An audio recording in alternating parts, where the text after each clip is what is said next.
mwamba wa wokovu wetu, nuru yetu wakati wote, msaada tele, Mungu uliye mkuu na wa kweli, uliyeinuliwa juu ya mashujaa wote na wenye nguvu na wafalme, kwa wingi wa uweza na ukuu wako Bwana. Uko juu ya kila kitu, unaweza yote, mfalme wa wafalme. Jioni ya leo tunahitaji uwepo wako katika maisha yetu. Tunahitaji utendaji wako katika maisha yetu. Tunahitaji msaada wako katika maisha yetu. Tunahitaji neema na rehema, faraja na uweza katika maisha yetu. Tunayo mengi tunayoyahitaji kutoka kwako, Bwana, kwa sababu wewe ndiwe umetufanya kwa mkono wako, mfalme. Sisi ni kazi ya mikono yako. Hakuna chochote kilicho kwetu ambacho hakijatokana na wewe. Hakuna kilicho kigeni kwako Bwana. Ni wewe unayeweza kutuhuisha hata tuliokufa. Ni wewe unayeweza kutupa nguvu hata katika udhaifu wetu. Nguvu yetu na mwamba wetu ni wewe, na ndiyo maana jioni ya leo tunachagua kuja kukuabudu. Tunakuja kukuabudu kwa sababu wewe ndiwe kila kitu katika maisha yetu. Tunakuhitaji, tunahitaji nguvu zako, tunahitaji rehema zako, tunahitaji mkono wako ulio hodari kwetu. Ndiyo maana tunakuinulia mikono jioni ya leo tukisema, Bwana, karibu katika maisha yetu, karibu kwa familia zetu, karibu kwa ndugu zetu. Tutembelee Bwana, maana tunakuhitaji. Tunakuhitaji katika maisha yetu. Tunakuhitaji kuliko chochote, zaidi ya fahamu zetu, zaidi ya fedha zetu. Wewe unaweza kufanya chochote, na ndio maana tunakuita na kukuabudu jioni ya leo.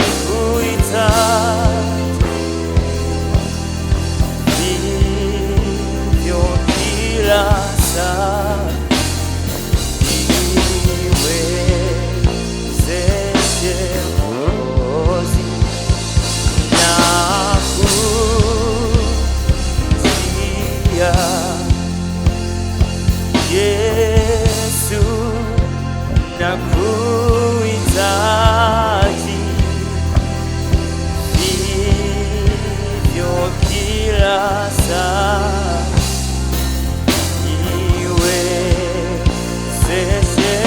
Niwezeshe Mwokozi, nakujia Yesu. Yesu, nakuhitaji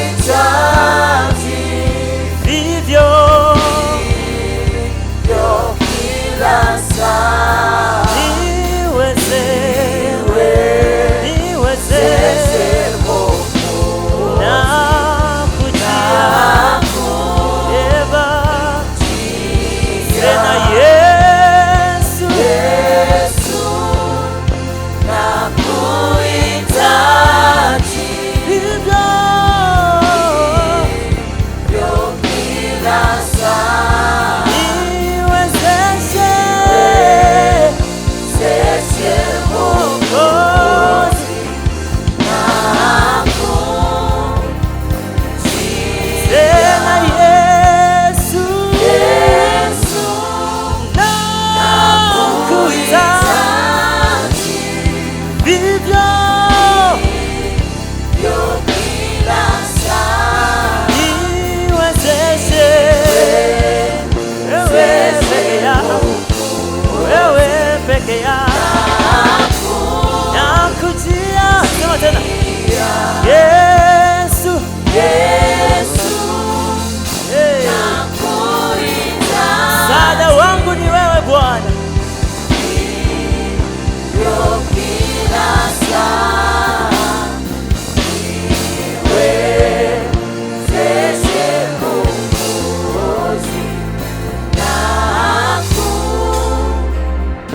nakujia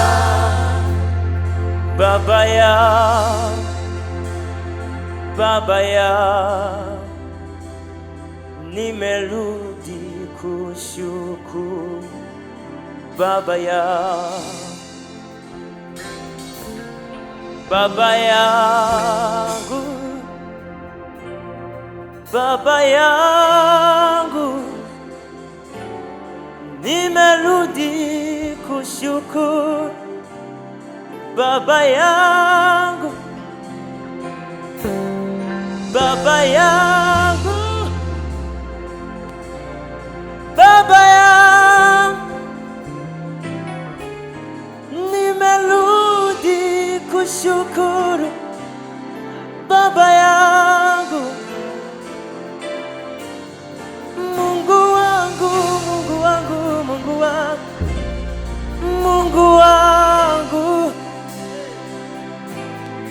nimerudi kushukuru Mungu wangu, Baba yangu, Baba yangu, sema Baba yangu, Baba yangu, nimerudi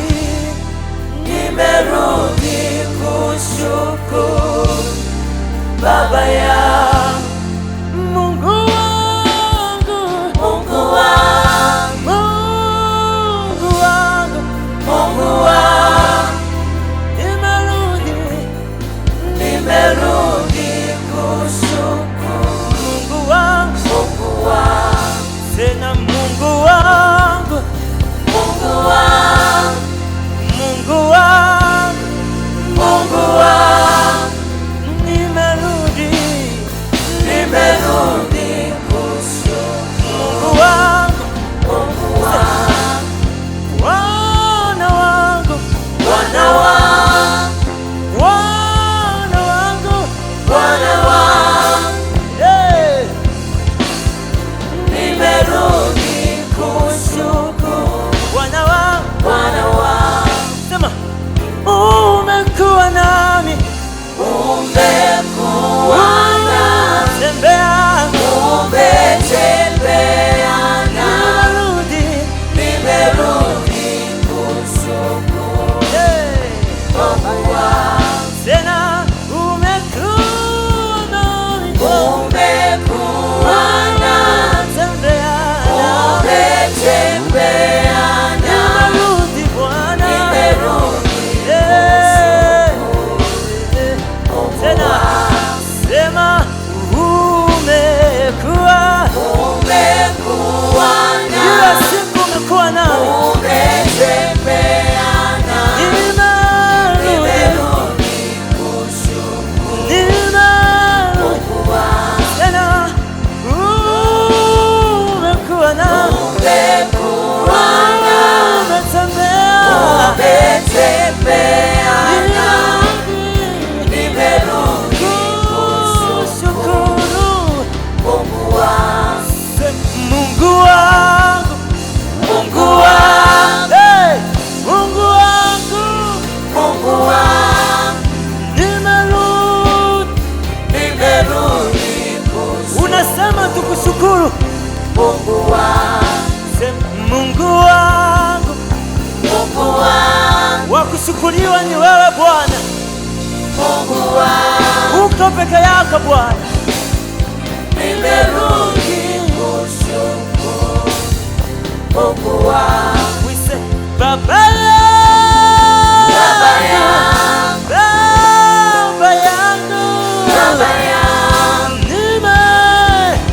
nimerudi kushukuru Baba yangu, tena Baba yangu, Baba yangu, yeah. Baba yangu, Yeah. nimerudi Baba yangu, Unaweza ukamshukuru Bwana hapo ulipo, unaweza ukamshukuru Bwana hapo ulipo. Hebu mwadhimishe Bwana, hebu mshukuru Bwana kwa matendo makuu aliyoyatenda, kwa ule wema ambao ameutenda, kwa fadhili zake. Fadhili zake si kama za mwanadamu, fadhili zake Bwana si kama za mwanadamu. Umetutendea mema, umekuwa nasi asubuhi, umekuwa nasi mchana mwenye shughuli nyingi, umetukutanisha mahali hapa Bwana. Tunakushukuru wewe, tunakutukuza wewe. Pokea sifa na adhama, pokea sifa na utukufu.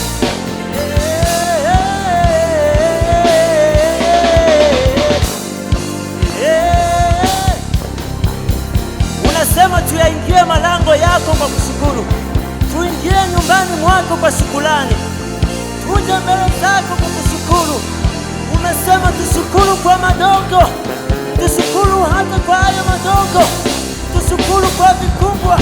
Nasi tunakushukuru Bwana, kwa sababu si kwa akili zetu, wala si kwa nguvu zetu, wala si kwa maarifa yetu, wala si kwa nguvu zetu, wala si mali tulizo nazo, wala si vitu tunavyomiliki Bwana, ila ni wewe umetupa vyote. Tunakushukuru Bwana. Pokea sifa na adhama, pokea sifa na adhama.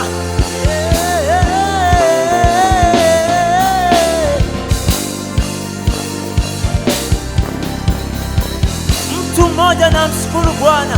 Unaweza ukaendelea kumshukuru Bwana, usiache kumshukuru Mungu. Huyu Mungu usiache kumshukuru. Anasema katika Yeremia 30:17, wao itasikiwa shukrani na sauti yao wachangamkao, nami nitawazidisha, hawatakuwa wachache tena, nitawatukuza, hawatakuwa wanyonge. Katika shukrani kuna maongezeko, katika shukrani kuna kutukuzwa. Baba, tunakutukuza. Baba, tunakushukuru. Yeah.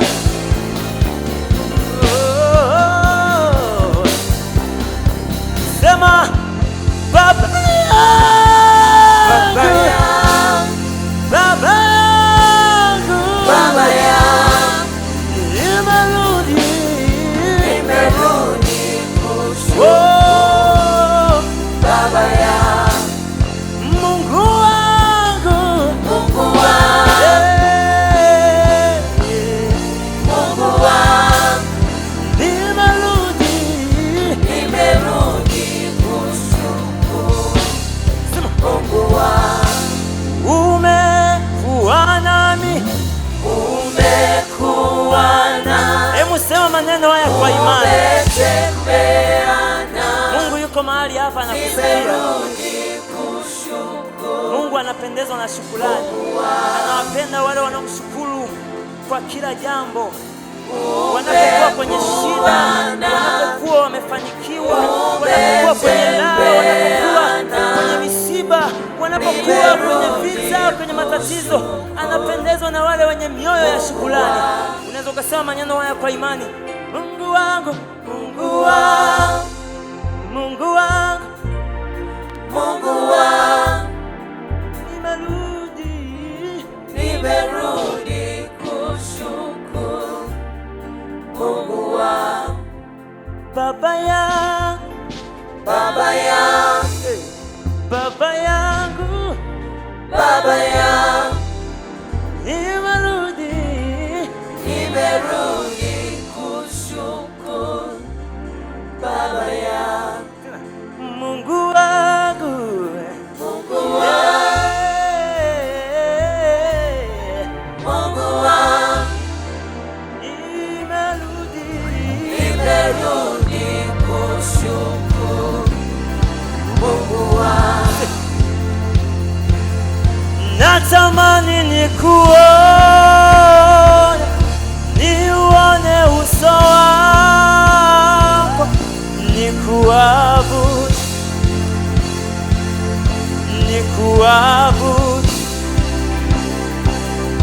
Natamani niuone uso wako, nikuabudu. Nikuabudu wewe peke yako. Natamani niuone uso wako, nikuabudu.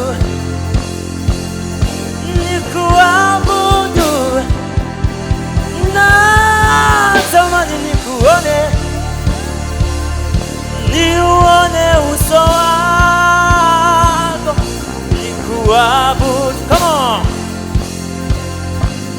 Come on. Sema. Natamani nikuone, natamani nikuone, niuone uso wako, nikuabudu, nikuabudu. natamani nikuone, Natamani nikuone, niuone uso wako, nikuabudu, nikuabudu. natamani Natamani nikuone, peke yako, niuone uso wako, nikuabudu, nikuabudu, nikuabudu. nikuabudu. Natamani nikuone, Natamani nikuone, kwenye maisha yangu nikuone, niuone uso wako, kwenye familia yangu nikuone, nikuabudu, kwenye biashara, kwenye kazi nikuone. nikuabudu. Natamani, Natamani nikuone, hebu mwambie Bwana maneno haya. niuone uso wako, Nikuabudu, nikuabudu, nikuabudu. nikuabudu. Natamani, Natamani nikuone, niuone uso wako, nikuabudu, nikuabudu. hebu mwambie Bwana tamanio la moyo wako. Mwambie Bwana tamanio la moyo wako.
Ili aupe.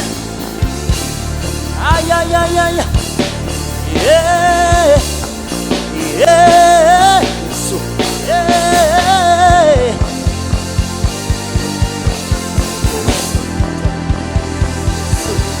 Tuna kiu na wewe Bwana, tuna kiu na wewe Bwana, tumaini la taifa langu, tumaini la taifa langu, kimbilio la vijana wa Tanzania, kimbilio la vijana wa Arusha. Tunakutamani wewe Bwana, tunakutamani siku ya leo, tunakutamani kwenye maisha yetu, tunakutamani kwenye amani ya Tanzania, tunakutamani kwenye uchaguzi wa nchi yetu, tunakutamani wewe, tunakutamani wewe, tunakutamani wewe. Tunanyenyekea mbele zako, tunanyenyekea chini ya mkono wako ulio hodari, tunanyenyekea chini ya mkono wako ulio hodari. Haleluya, haleluya. Hebu mwambie Bwana tamanio la moyo wako, mwambie Bwana tamanio la moyo wako, mwambie Bwana tamanio la moyo wako. Wastahili Bwana, Haleluya, wastahili Bwana, haleluya. tunakutukuza, tunakuinua. Bwana wewe ni mwaminifu, Bwana wewe ni mwema. Asante kwa fadhili zako, kwa wema wako, mfalme wa falme. Father, we glorify your name. Oh, yeah.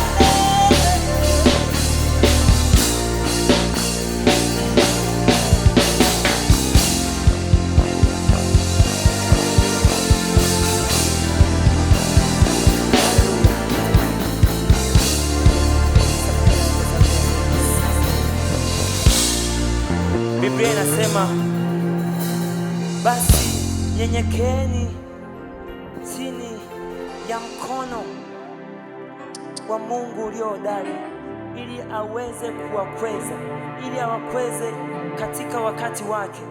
Hemu, unaweza ukaendelea kumwambia Bwana, unanyenyekea mbele zake.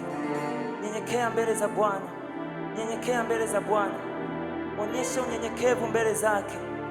Mwambie kutoka moyoni, mwambie kutoka moyoni, mwambie kutoka moyoni, mwambie kutoka moyoni, mwambie tamanio la moyo wako. Hebu unaweza ukanyanyua kinywa chako na ukamweleza Bwana tamanio la moyo wako. Mweleze Bwana hata juu ya taifa letu, mweleze Bwana hata juu ya vijana, mweleze Bwana hata juu ya mwenendo wa amani katika nchi yetu. Mweleze Bwana juu ya biashara yako, mweleze Bwana juu ya masomo yako, mweleze Bwana juu ya kazi yako, juu ya ndoa yako, juu ya familia yako. Haleluya, haleluya, yeah, yeah, yeah. Oh, natamani nikuone, niuone uso wako, nikuabudu, nikuabudu. Natamani nikuone, nione uzuri wako, nikuabudu, nikuabudu. Niuone uzuri wako Bwana madhabahuni pako. Nyumbani mwako ndipo palipo na amani, nyumbani mwako ndipo palipo na uzima, palipo na furaha. Natamani nikuone wewe, nikuone wewe, nikuone wewe. Oh,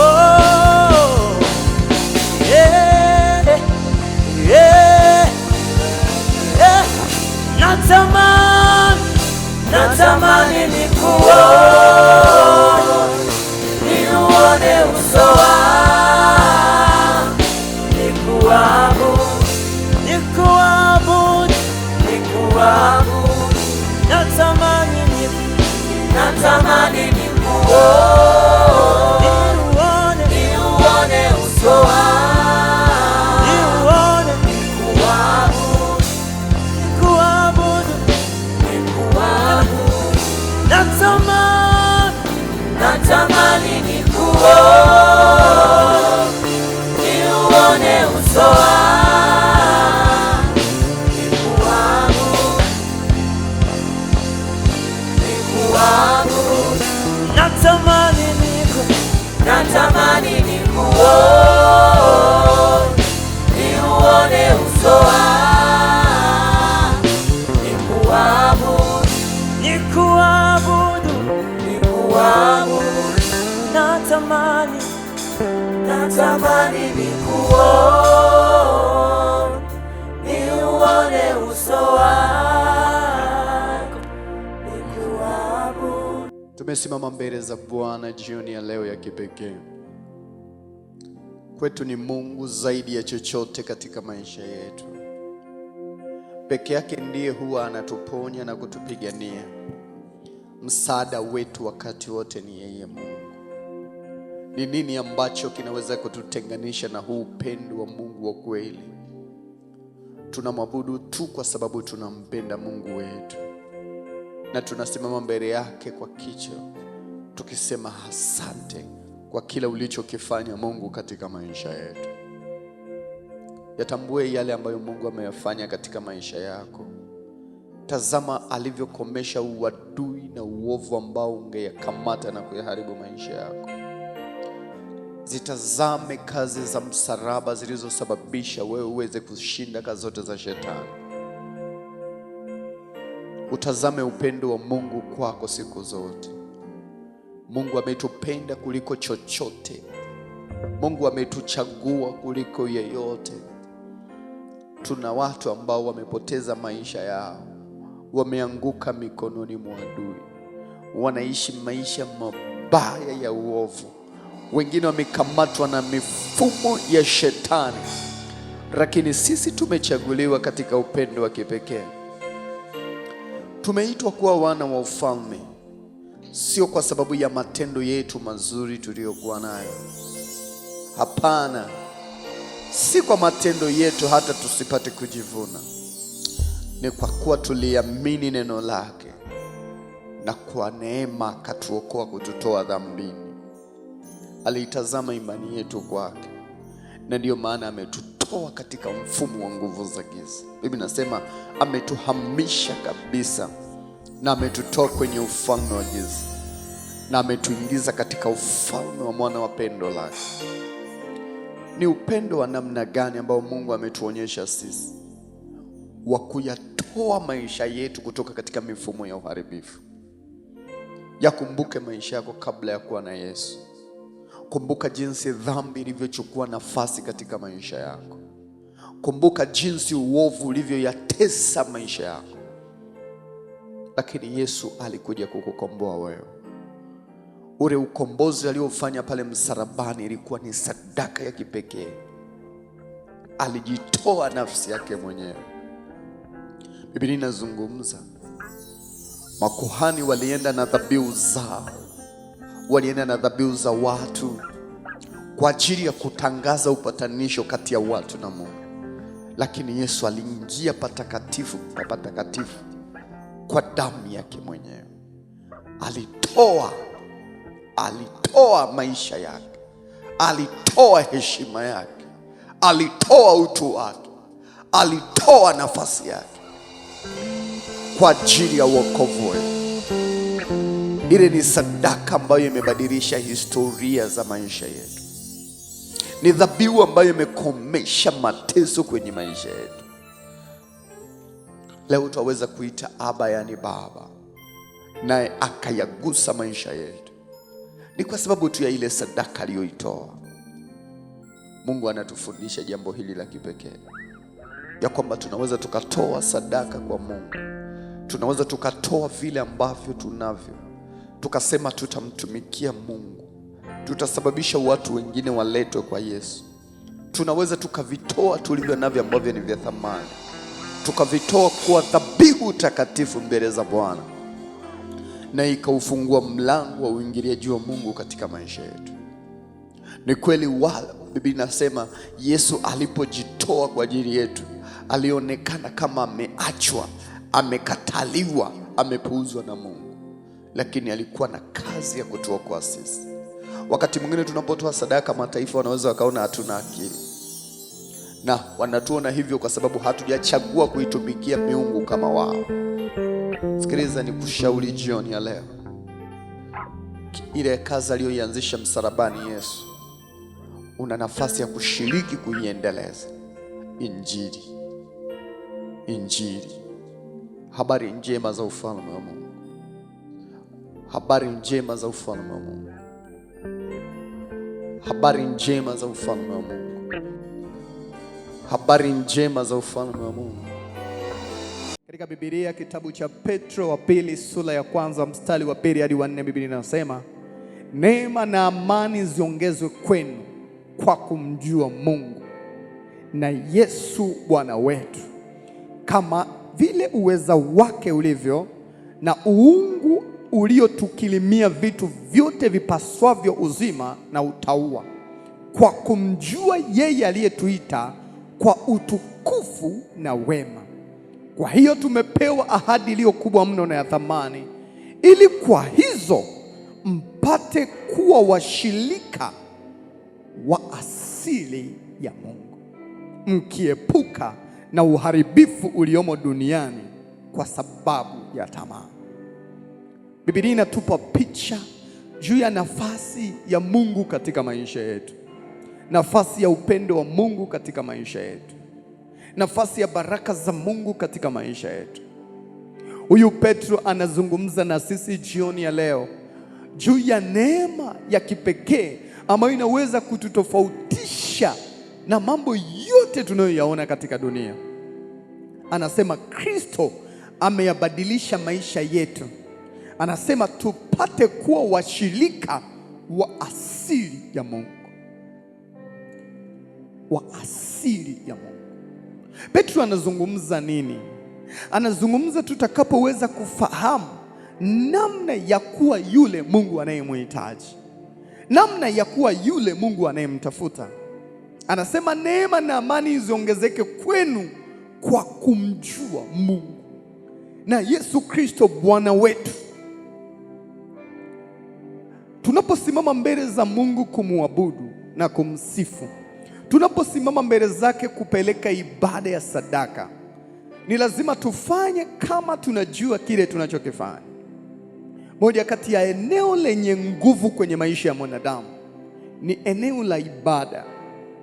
Ibada inauleta mkono wa Mungu kwenye maisha ya muamini. Na ndio maana moja kati ya kitu Yesu anachozungumzia zaidi ni juu ya umuhimu wa kumwabudu Mungu. Ikiwa tutapoteza ibada yetu yenye maana mbele za Bwana, tutashangaa tunaishi maisha kama ya watu wa dunia, watu ambao wanapitia mateso kwa sababu ya kutokuwa na Mungu katika maisha yao.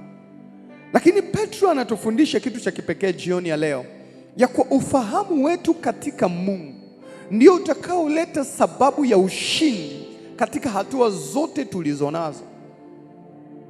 Anazungumza katika kitabu cha Mithali sura ya 1 mstari wa 33, lakini kila mtu anisikilizaye atakaa salama na kustarehe bila kuogopa madhara.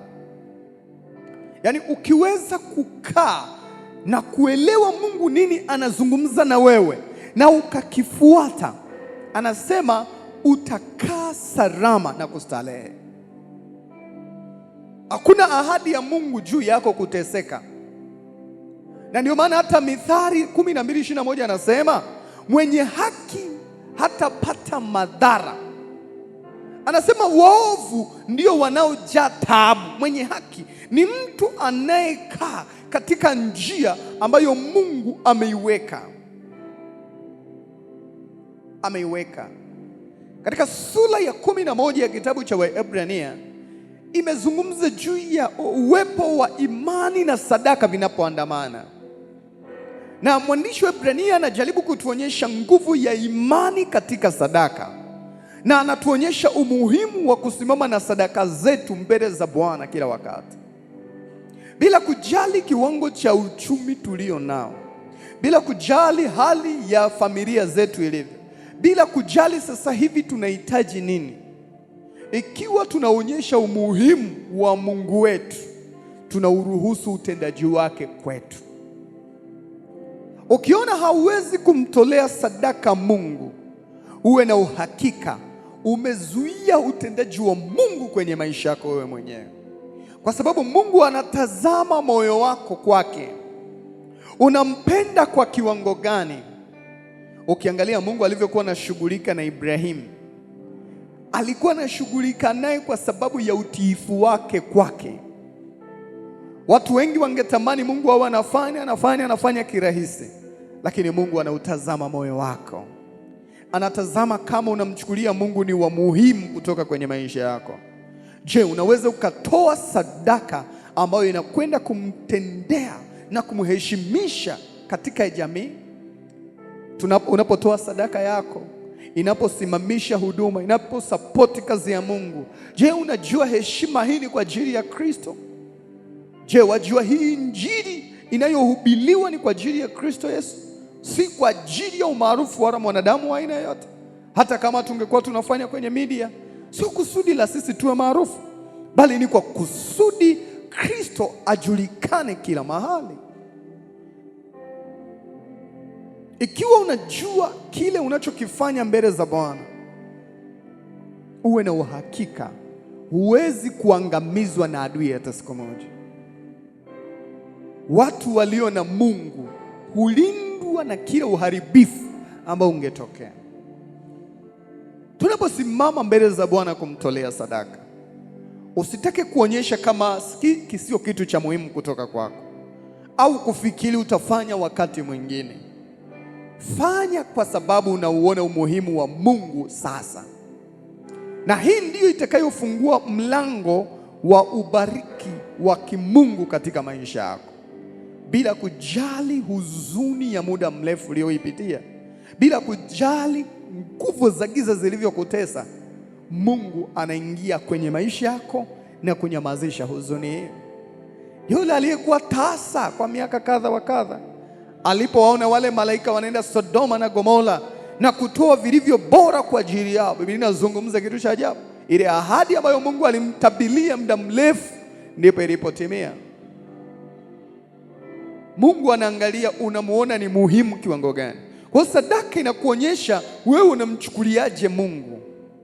Yaani sadaka unayoachilia sasa inaonyesha kabisa unamuona Mungu ni muhimu kiwango gani. Tunapoenda kumtolea sadaka Mungu, hebu mtazame Bwana. Utazame upendo wake kwenye maisha yako. Tazama namna ambavyo amekuwa mwaminifu kwenye maisha yako. Tazama ambavyo amekuita na kukuchagua. Tazama ambavyo amekuwa mwaminifu siku zote maishani mwako. Tazama ambavyo amekupenda wewe na watu wa nyumbani kwako. Ni upendo wa namna gani huu kwako? Kwa nini wengine wamepitia mabaya zaidi mwaka huu? Kwa nini wengine walipopitia changamoto walipotea, lakini wewe umekuwa salama? Ni kwa sababu ya mkono hodari wa Mungu umekushika. Na unapomtolea sadaka katika majira haya ya kumaliza mwaka, onyesha shukrani zako kwa Mungu. Mwambie, hata mimi ninakutumikia kwa sadaka zangu, kama vile ulivyolituma jeshi la malaika wakati wa mabaya wamenilinda, wakati wa ajali wamenilinda, wakati wa mauti wamenilinda. Sikupotea kama waliopotea. Wengine walitoa mimba kama mimi, lakini walikufa. Mimi umenipa uzima ili unifidie. Wengine walipoteza wazazi wao, wengine walipoteza biashara zao, wengine walipoteza vitu vizuri kwenye maisha yao. Yote haukuyaruhusu yatokee kwenye maisha yangu. Nami Bwana nakutolea sadaka. Bwana, tumekuja mbele zako jioni ya leo na sadaka. Ni sadaka kwa ajili ya kuonyesha upendo wetu mbele zako. Watoto wako wananyosha mikono yao kukutolea sehemu ya 10 ya mapato yao, shukrani zao, upendo wao kwako. Kama mtumishi wako, ninasimama mbele zako kukusihi rehema zako ziongee juu yao hata wanapoelekea mwishoni mwa mwaka tena. Acha sadaka hizi na ibada ya leo viusababishe uwepo wako juu ya maisha yao, wakauone wokovu wako katika njia zao, katika mapito yao na katika hali zao zote, katika jina la Yesu Kristo mwana Mungu aliye hai. Unapoenda kumtolea Mungu sadaka na tunapomsifu Mungu, kuwa na uhakika ya kuwa Mungu yuko kazini. Chilia sadaka yako kupitia akaunti ya benki hapo chini na namba ya simu. Wakati unapomsifu Mungu, achilia sadaka yako. Mungu yuko kazini kushughulika na wewe sasa, katika jina la Yesu wa Nazareti. Damu ya Yesu, damu ya Yesu husafisha kabisa imba damu ya Yesu, hiyo damu ya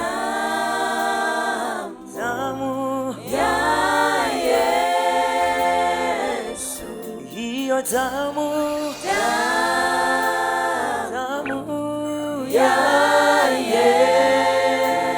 Yesu, usafisha kabisa. imba damu ya Yesu, hiyo damu ya Yesu, damu yake ya Yesu, usafisha kabisa. kwa mara mwisho tena damu ya Yesu ile damu ya Yesu, hiyo damu ya Yesu, hiyo damu ya Yesu, usafisha mara mwisho tena damu ya Yesu hiyo damu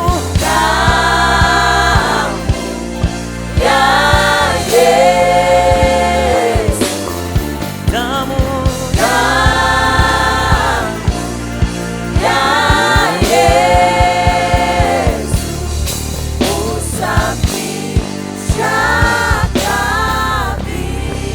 hebu mshangilie Bwana wa majeshi. Unaweza kumsifa na utukufu Bwana, ukamtukuza Bwana kwa makofi yako na vigelegele. Hebu mshangilie Bwana tena, mshangilie Yesu, mshangilie Yesu. Haijatosha, mshangilie yeye Bwana. Utukufu ni wake hata milele na milele. Haleluya! Tukamsifu Bwana kwa pamoja. Haleluya! Tukamtukuze Bwana kwa pamoja, tukamwinue yeye Mungu aliye juu sana. Haleluya! Umetenda mema, litukuzwe jina lako Yawe. Umetenda mema, hey. Umetenda mema, hey. Umetenda mema, litukuzwe jina lako Yawe. Come on, man. Sema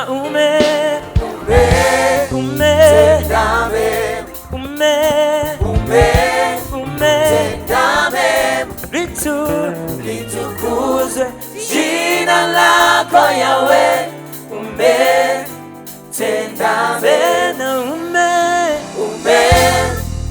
uko peke yako, wewe umetenda mema katika maisha yetu. Litukuzwe jina lako Yawe, come on, umetenda sema umetenda mema, umetenda mema, litukuzwe jina lako Yawe, sijaona waliokuja kumsifu tena. Umetenda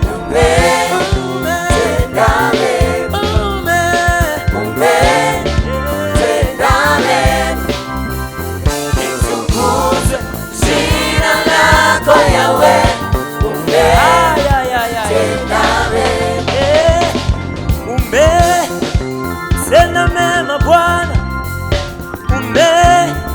umetenda mema, litukuzwe jina lako Bwana. Umetenda mema kwenye maisha yetu, kwenye masomo yetu, kwenye kazi zetu. Wewe umetenda mema, umetenda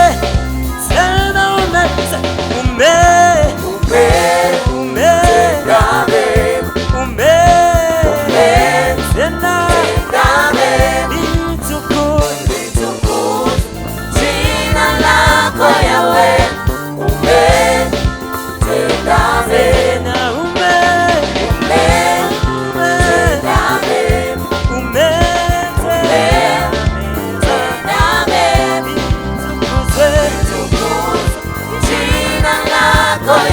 Tucheze, tucheze kwa 1, 2, 3.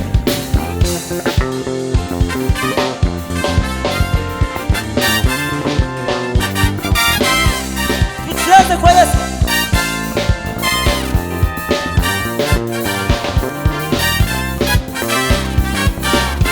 One more time.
Hakuna kama wewe. Litukuzwe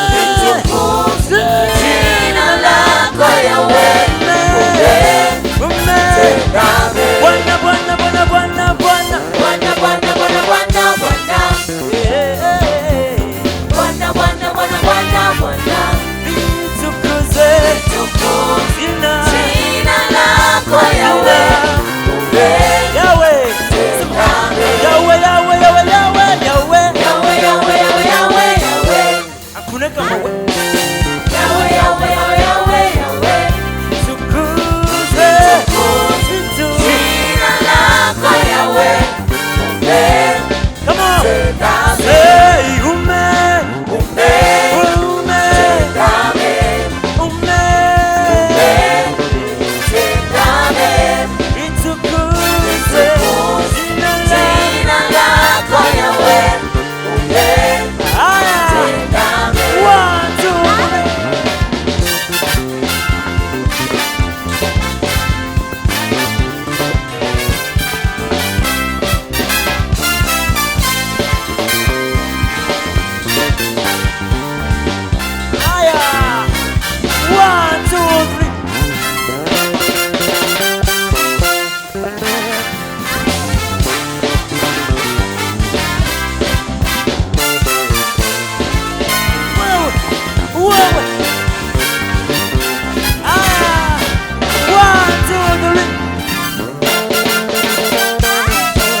Bwana Bwana Bwana Bwana Bwana Bwana Bwana Bwana Bwana hakuna Bwana Bwana Bwana, Bwana, litukuze jina lako Yahweh, jina lako Bwana, Bwana, Bwana, Bwana, Bwana, Bwana, Bwana, Bwana, Bwana, ay ay ay, Bwana, Bwana, Bwana, Bwana, Bwana, litukuze jina lako Yahweh, Bwana litukuze. One, two.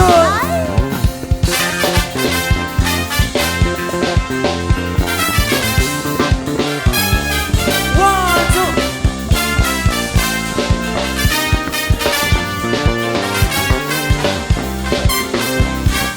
One more time, one more time.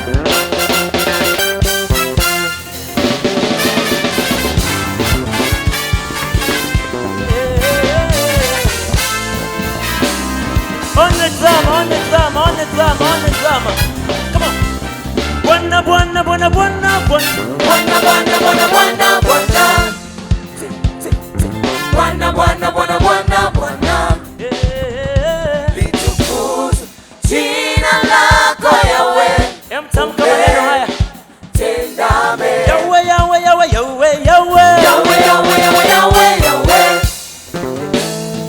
Yahweh, Yahweh, Yahweh, Yahweh, Yahweh, litukuzwe jina lako Yahweh, Come on, one more time. umetenda mema. Bwana, Bwana, Bwana, Bwana, Bwana. Bwana, Bwana, Bwana, Bwana, Bwana, Hakuna kama wewe, hakuna kama wewe. Bwana, Bwana, Bwana, Bwana, Bwana, Litukuzwe. litukuzwe jina lako Yahweh, umetenda mema.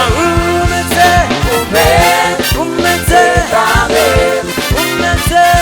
mema.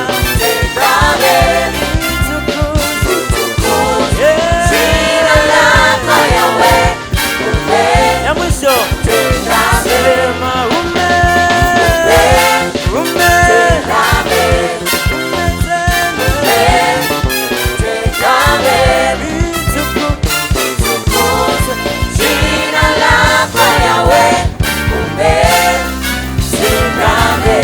Hebu mshangilie Yesu. Mshangilie Bwana wa majeshi.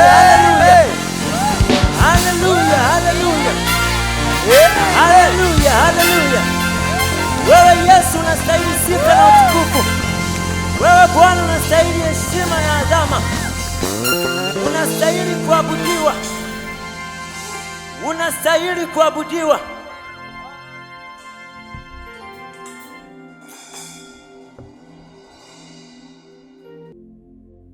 Mataifa yote tumekusanyika wapi?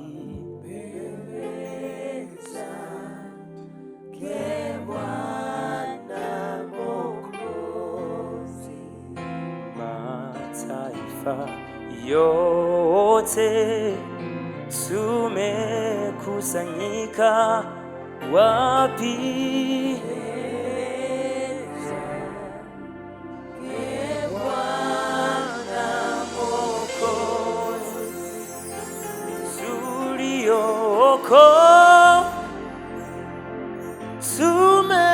Tumekusanyika wapi? Bwana, sisi watoto wako tumekusanyika wapi?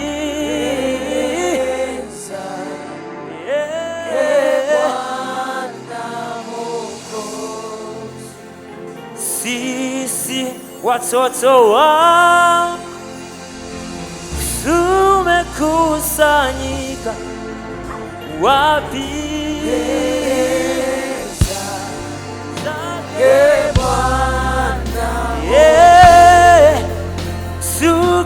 Tukisema Bwana, Bwana, oh Bwana, haleluya Bwana. Tukisema Bwana, oh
Baba, tunakushukuru kwa wema wako, tunakushukuru kwa matendo yako, tunakushukuru kwa sababu umesimama nasi Bwana, umetutetea, umetulinda, umetupigania Bwana.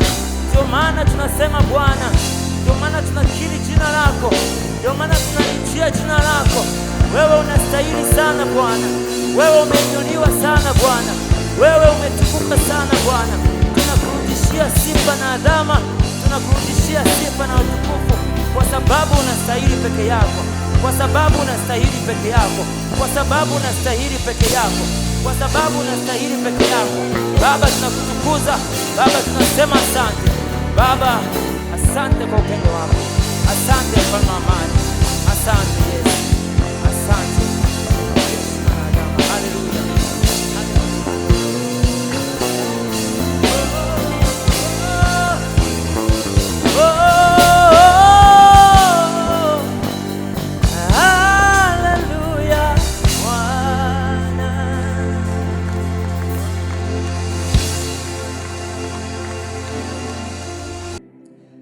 Tumekuwa na muda mzuri kabisa wa kusimama mbele za Bwana kwa sifa, kwa kuabudu na kwa maombi.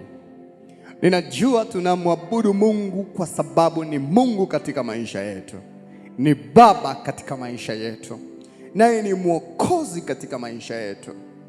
Unaweza ukawa shahidi mbele za Bwana jioni ya leo ya kuwa uaminifu wake haukukoma kwenye maisha yako.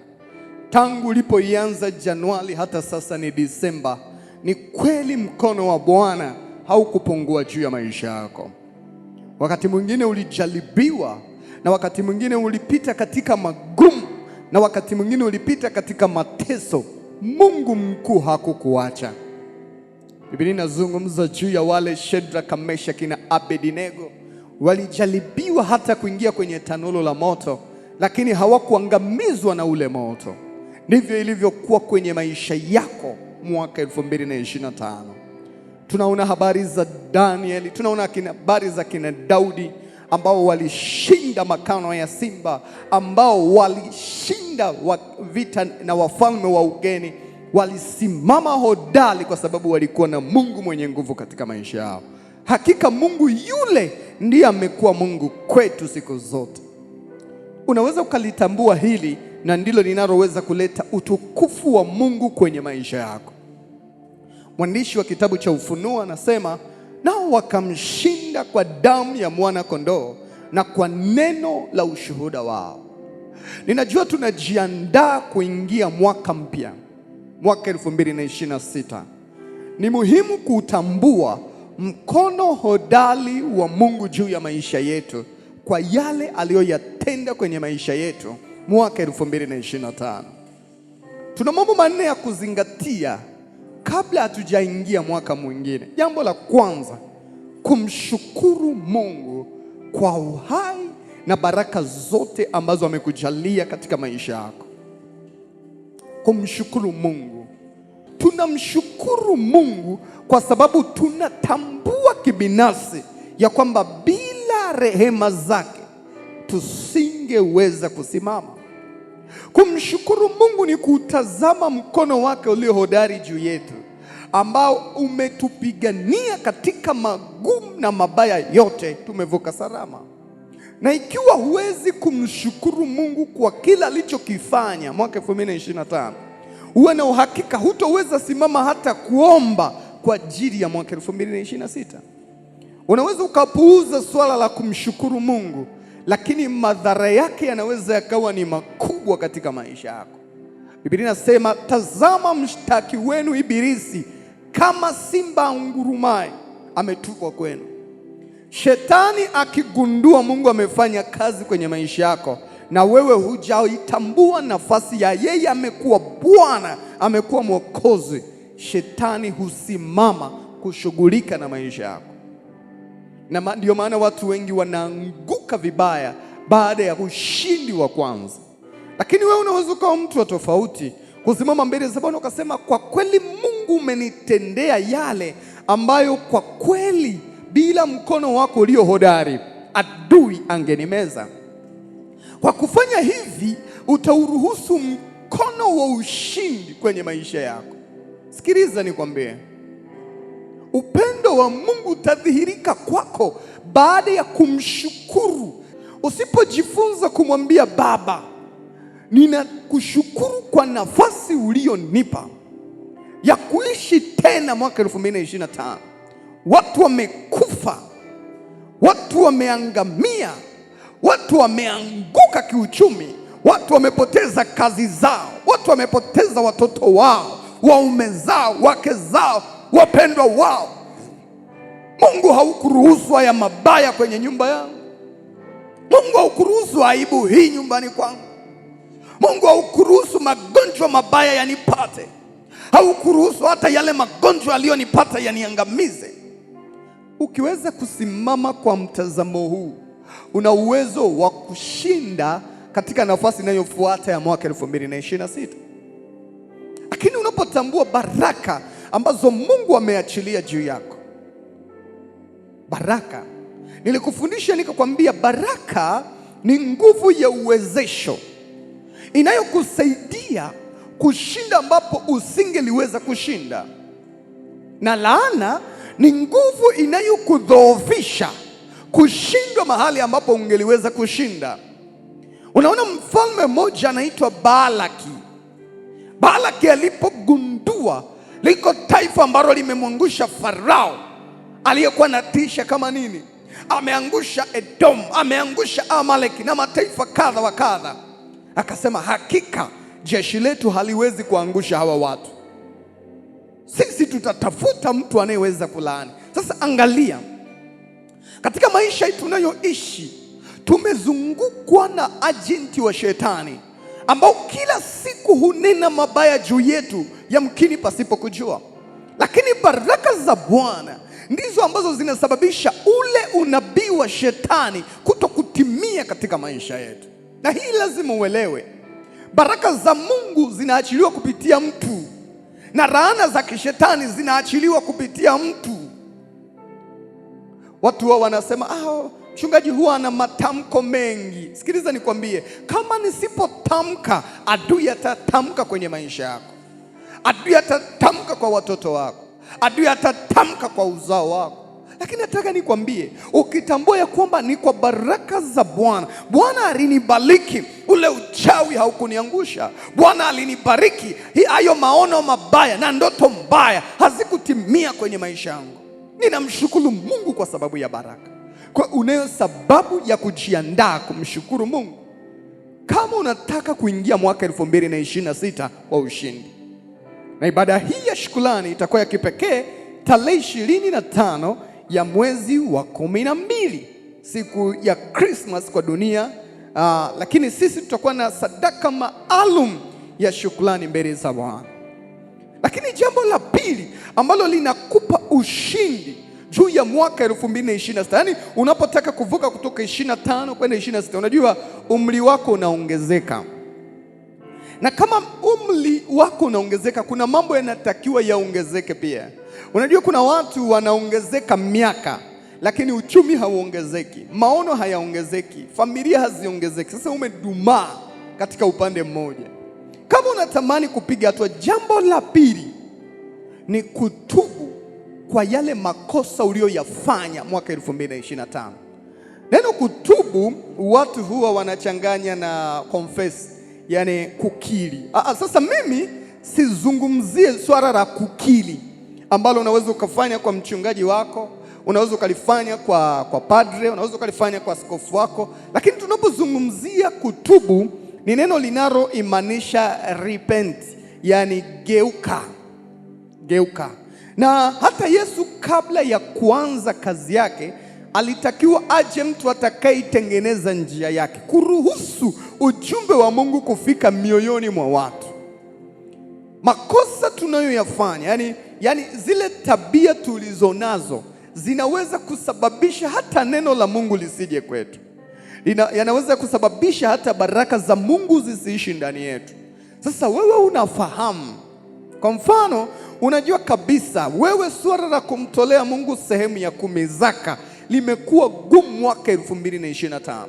Sikiliza nikwambie, ni sheria ya kiroho, sio ya Kipentekoste na sio ya Kikristo. Zaka ni sheria ya kiroho, na ndio maana unaona kila dhehebu, kila dini wana mfumo wao wa sehemu ya 10. Wengine wanaenda mbali zaidi hadi kutoa watoto wao, kutoa wake zao, kutoa vitu vyao. Sasa kama uwezi kutoa sehemu ya 10 ya mapato yako, kinachoonekana katika ulimwengu wa roho ni kukamatwa na kudhibitiwa na yule muovu. Na hautokamatwa mpaka ukajiona kwamba nimekamatwa, lakini utaanza kushangaa kazi za mikono yako zinaharibiwa na shetani kwa kiwango kikubwa. Yaani umepata mshahara wako, lakini Biblia inasema mnaweka kwenye mifuko iliyotoboka toboka. Yaani wakati unaenda kupata fedha, tayari limetokea tatizo linaloenda kuchukua fedha. Mtu mwingine akaniambia, nimeweka akiba zaidi ya milioni 30, lakini nilikuja kupata tatizo nikaitumia ile milioni 30 mwezi mmoja kutatua lile tatizo mpaka ikaisha. Akasema, mchungaji, najutia kwa nini sikumtolea Bwana sehemu ya 10. Kuna matatizo, kuna tabia ambazo Mungu hazitaki. Husikii maelekezo ya Mungu anayokupa, hufuati utaratibu wa Mungu aliyokuwekea. Unaishi maisha shagara bagara, yaani unaishi maisha ya ukawaida sana, jeuri, kutozingatia mfumo wa kimungu. Lazima utengeneze sasa. Yaani uhakikishe usiingie mwaka 2026 na jambo ambalo linakuzuia kuuona uwepo wa Mungu, linazuia utendaji wa Mungu. Kwa sababu kila hatua tunayoiendea inahitaji mkono wa Mungu. Wana wa Israeli walitenda dhambi. Na Mungu akatumia hekima kwa Musa, akamwambia Musa, hawa watu nikikaa nao nitawaua wote. Na ili nisiwaue, hebu niwaache tu, niwaachie malaika, ninyi muendelee na safari yenu. Biblia inasema Musa akamwambia Mungu akamwambia, ni kweli ukikaa na sisi huwezi kupatana na sisi kwa sababu hatuna adabu mbele zako, lakini hebu tuache hapa mpaka tuwe watu unaowataka uendelee pamoja na sisi. Uwepo wako usipokuwa nasi tutaangamia. Musa alijua ugumu wa safari alionayo. Alijua anaongoza zaidi ya watu 1000, watu wenye mitazamo tofauti, watu wenye mioyo tofauti, watu wenye, yani kila mtu ana kile anachokifikiria. Akajua kama Mungu hata kuwepo kututia adabu, sitaweza kuwaongoza hao. Lakini pia anajua kila wanapopita, nchi wanayoipita inakuwa adui yao. Anajua wanakutana na matatizo ya kiroho ambayo yanahitaji uingiliaji wa Mungu wa moja kwa moja. Na amezoea walipopata shida pale kwenye bahari, Mungu akamwambia, nyosha mkono wako juu ya hiyo bahari, maji yakagawanyika. Anajua alipofika jangwani, ile mana ikashuka, chakula cha malaika kikawa chakula cha watu wa Mungu. Hata walipokuwa hawana maji, mwamba ukatoa maji. Kwa Musa alikuwa na ujio muhimu wa Mungu wa safari inayofuata. Kama unajua kuna hatua unaiendea, kuna nafasi unaiendea, kuna majira unayaendea, ni lazima ujitahidi kutengeneza na Mungu na kuhakikisha wewe na Mungu hamna shida. Repent. Wakati mwingine Mungu amekuonya juu ya maisha yako ya kiroho.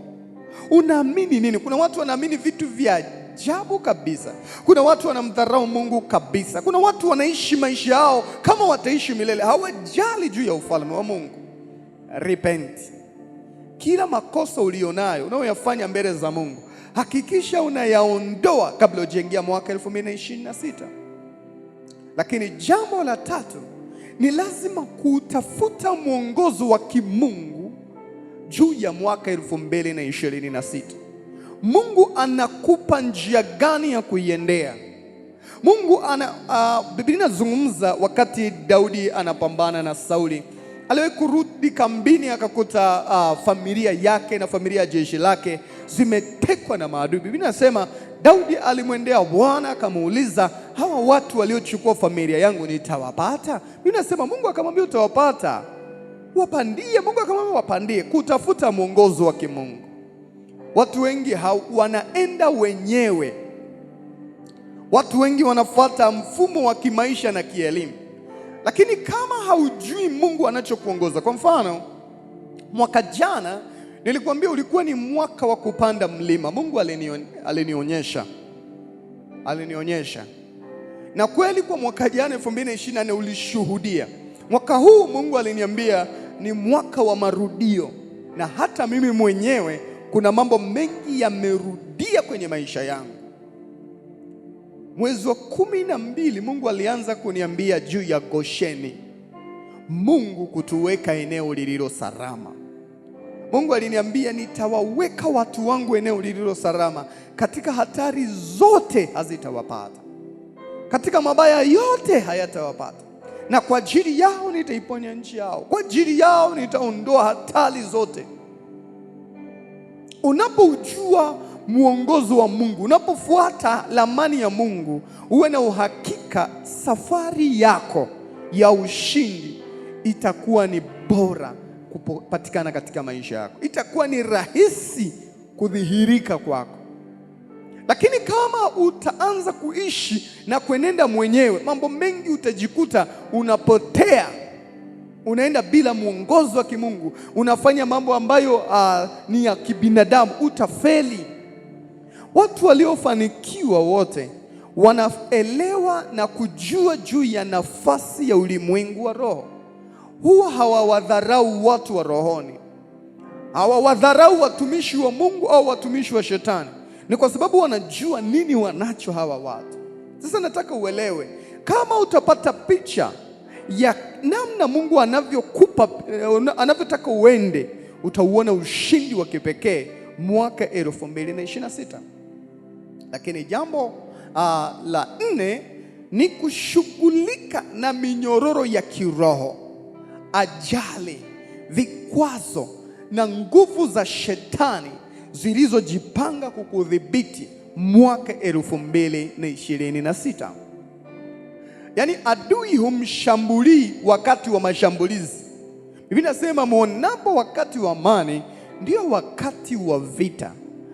Kama tunaweza kuyashika haya mambo 4, tuna uwezo wa kushinda na kumiliki mwaka 2026 kwa viwango vikubwa.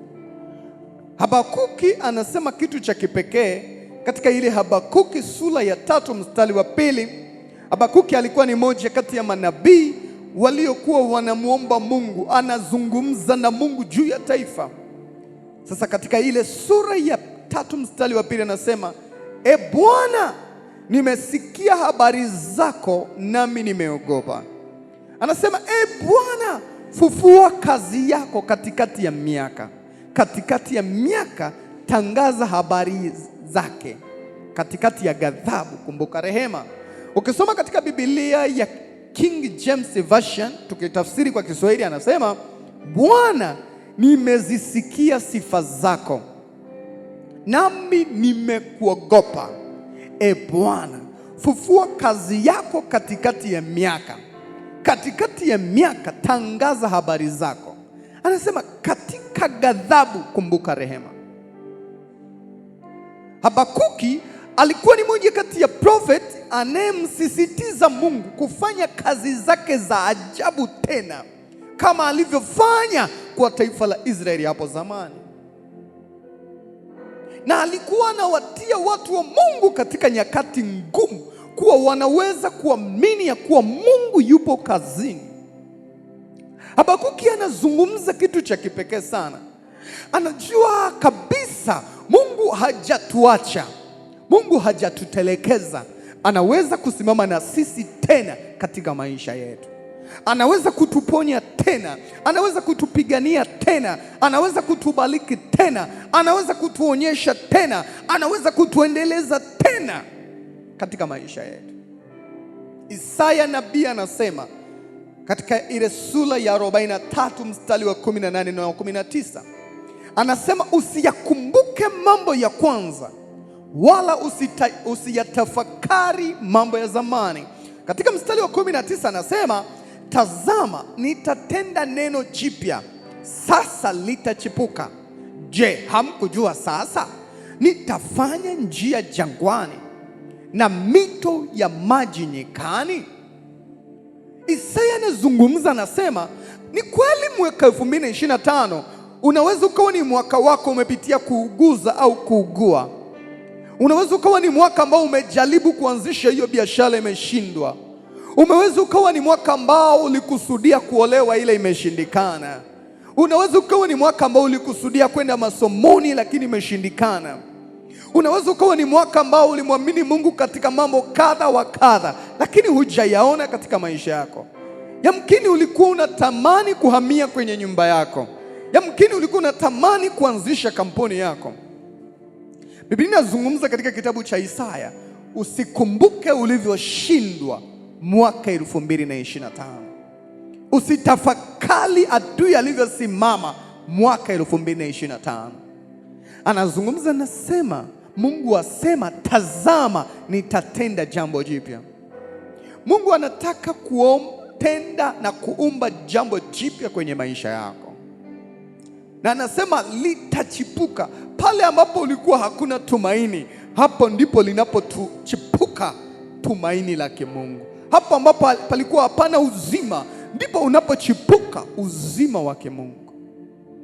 Mwongozo wa kimungu uwe juu yako, kukuonyesha ya kupasayo ili kuumiliki na kutawala 2026 sawa sawa na kusudi la Mungu.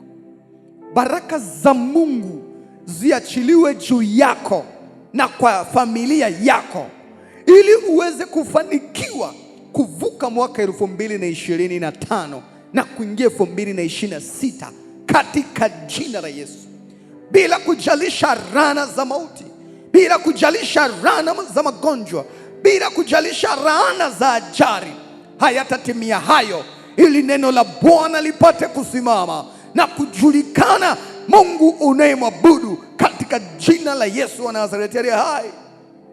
Umoja na amani vitafurika kwenye nyumba yako. Kila mifarakano iliyokuwa imeanza taratibu, kila hila ya shetani iliyokuwa inaanza kupandwa kwenye ndoa yako haitamea, kwa sababu mfalme wa amani anakupeleka kwenye nafasi nyingine tena ya 2026. Ulinzi wa Mungu utakuwa juu yako na juu ya familia yako. Hatari zote, tauni zote, aibu zote, mateso yote hazitakupata wewe, kwa sababu ya uwepo wa Mungu katika maisha yako, kwa jina la Yesu. Ukafanikiwe kiuchumi, ukafanikiwe katika miradi yako, ili uweze kuanza 2025 kwa kishindo katika jina la Yesu wa Nazareti aliye hai.